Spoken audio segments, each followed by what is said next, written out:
Chers auditeurs, Dear listeners, bonjour. welcome to Comme d'Archi Podcast Season 6. Saison 6, dans le monde fascinant des architectes. And in the architectural projects. Je suis Anne-Charlotte Deponte, passionnée d'architecture et docteur des universités en histoire de l'archi. I am one of the spokespersons of Anne-Charlotte, who is a PhD in architecture history. Merci. Thank you D'être avec moi aujourd'hui. to be with us today. Et And maintenant, now, lundi en français, place au talent. and Wednesday, let's talk projects. In English, of course. Bienvenue dans Comme d'Archi. Dear listeners, hello and welcome to our new summer series for season 6 of Comme d'Archi. This is Esther on behalf of Anne-Charlotte. Many of you have enjoyed our summer chronicles on castles. So, we're continuing the subject this year from an angle that we hope will inspire you to discover these buildings strata of our history. Some of these castles are little known, some are privately owned, but they're all part of a heritage that's always on the move. We open this series with the Château d'Hardelot, an episode I got to write.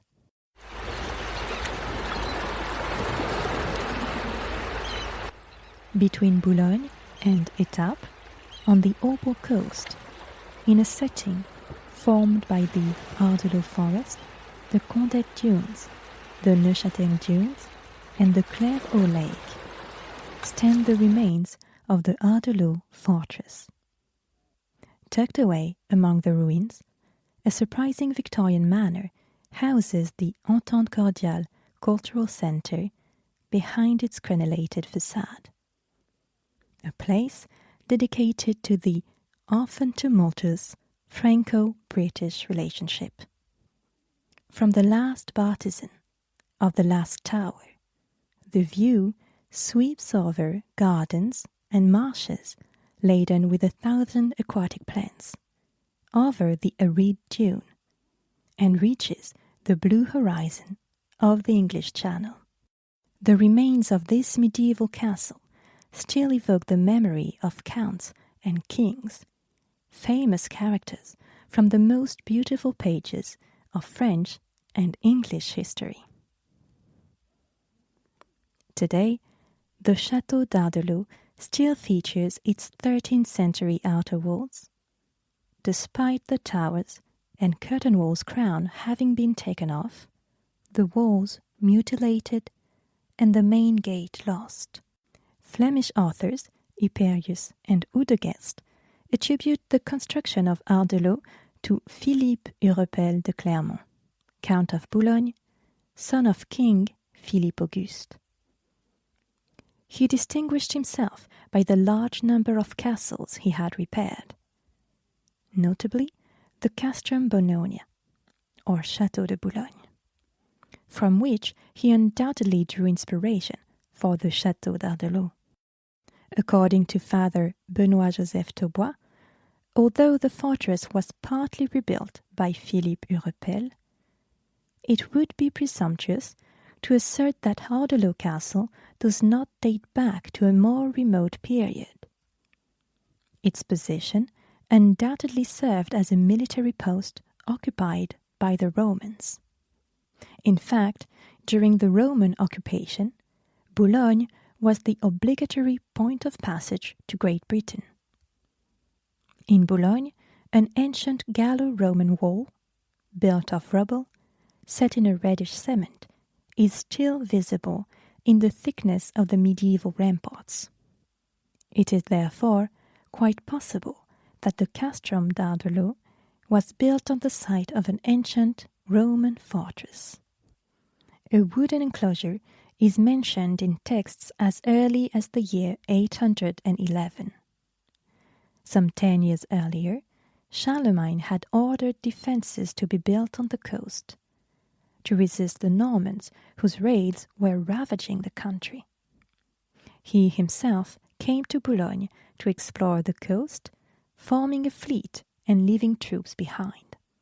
Excavations at Hardelot have revealed the remains of a later wooden keep, dating from the 12th century when Renaud de Damartin, Count of Boulogne, rebelled against the French crown and had his castle burnt down.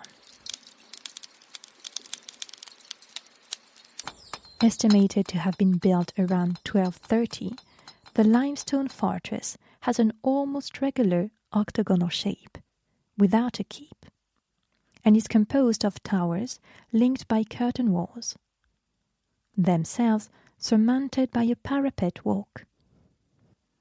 Its diameter varies between 80 and 90 meters. This type of layout, without a keep, was quite new at the time. It can be found in the Château de Boulogne and Castel della Lonte, which Frederick II had built in Puglia a few years later. The outer walls housed a parade ground or courtyard, accommodations for the maréchaussée, and vaulted stores. Its approaches were protected by a depression in the ground, 2 wide concentric moats crossed by 2 drawbridges, and marshes, drained in the 18th and 19th centuries. The walls are made of unchained ashlar rubble, laid in horizontal courses. The stones seem to have come from Iquien, some 10 kilometers away. The entrance door opened to the east under a pointed arch with extradosed keystones, framed by 2 sloping buttresses that probably supported a machicolation arch or watchtower. A tower flanked its left side. Only the lower part remains, occupied by a round, barrel-vaulted guardhouse. A continuous embankment reinforced the base of the curtain walls and towers. However, the outer walls were not supported inward against earthworks, a common practice after the invention of fire artillery. Originally, a cylindrical or semi-cylindrical tower on the outside, flat on the inside, underlined each of the corners. Each tower comprised a first floor and 2 upper floors. Entrance was via a door on the second floor, opening onto the parapet walk. Hatchways and ladders allowed passages from one floor to the other, and it surely slowed down a potential assailant. According to custom, the chapel, mentioned in several period documents, must have been located to the south. The main building was probably to the west, the part furthest from the entrance, and the best defended. Under the western curtain wall, one of the underground rooms can still be found. An approximately 22-meter long, barrel-vaulted cellar with no carvings whatsoever, similar to that at the Château de Boulogne. Legend has it that an underground passage, 4 or 5 kilometers long, links the Château d'Hardelot to the Violette Fort, once known as Caesar's Camp. Under the Counts of Boulogne, the Château d'Hardelot was both a defensive fortress and a residence. They stayed there for hunting and feasting. In the 15th century, the château came under the control of the French crown when the northern coastline became part of the Kingdom of France. In 1544, it was besieged and taken by Henry VIII, King of England, along with Boulogne. The Kingdom of France, through the intermediary of Scottish troops, quickly recaptured the site. It fell to the League in 1589, to the Royalists in 1591, and back to the League in 1593. In 1615, the castle, a Protestant stronghold, was besieged and dismantled on the orders of the Catholic regent Marie de Médicis.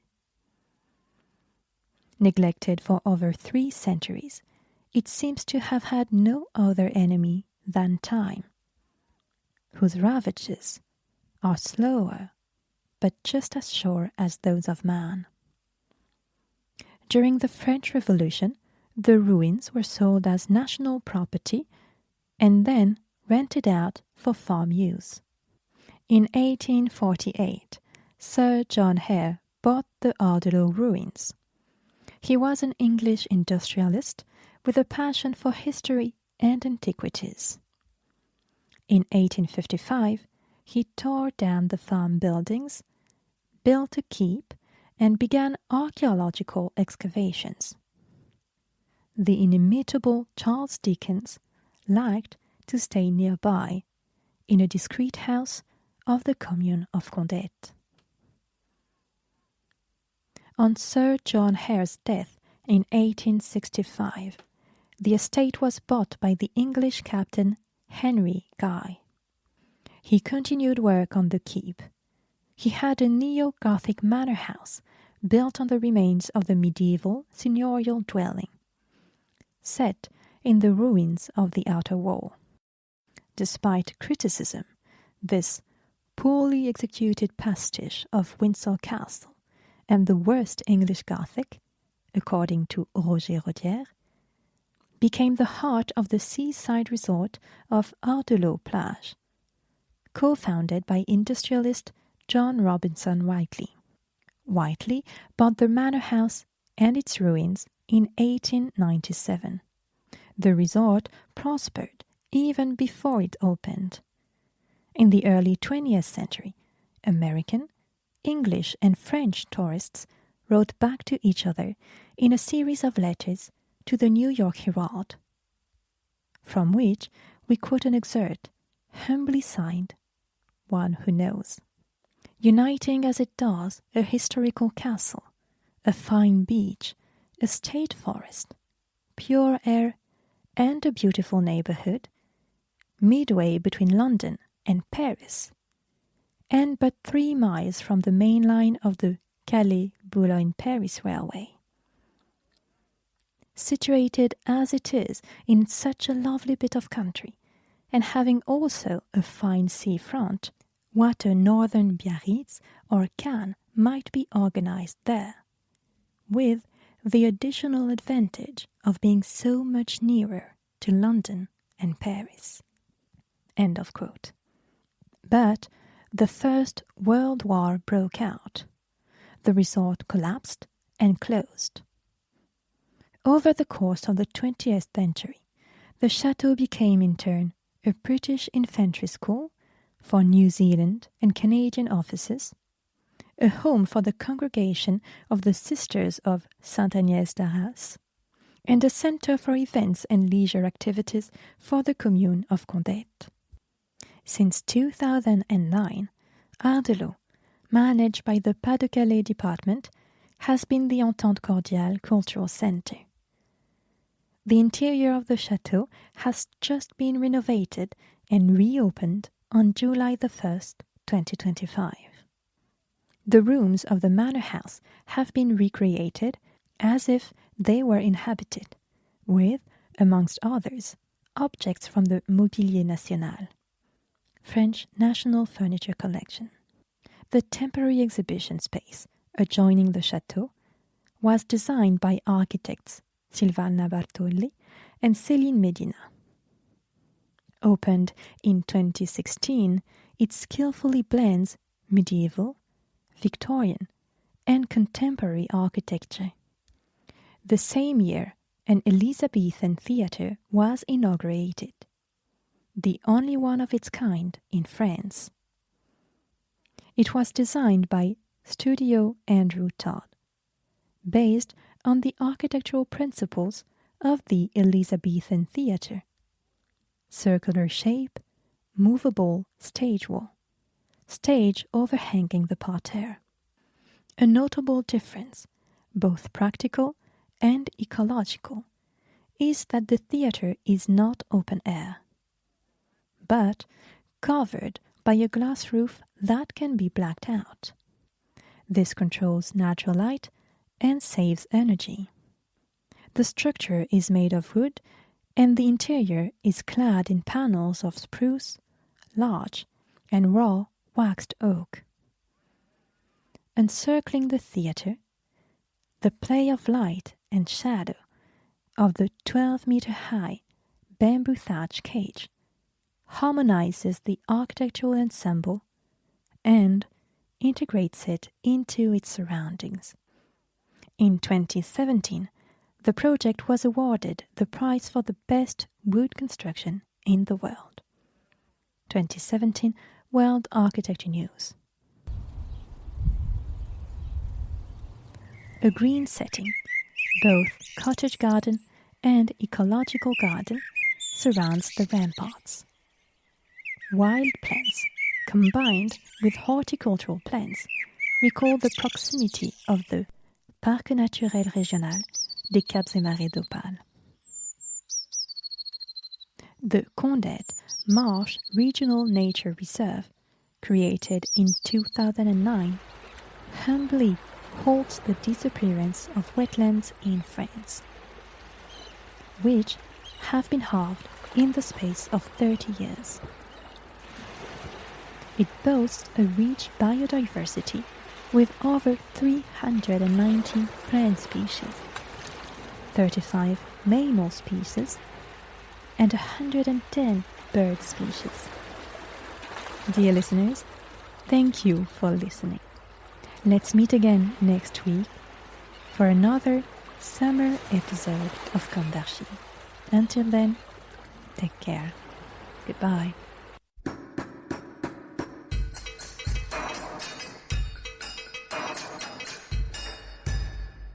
Thank you for listening, and thanks to the sound engineer who was collaborating with us today.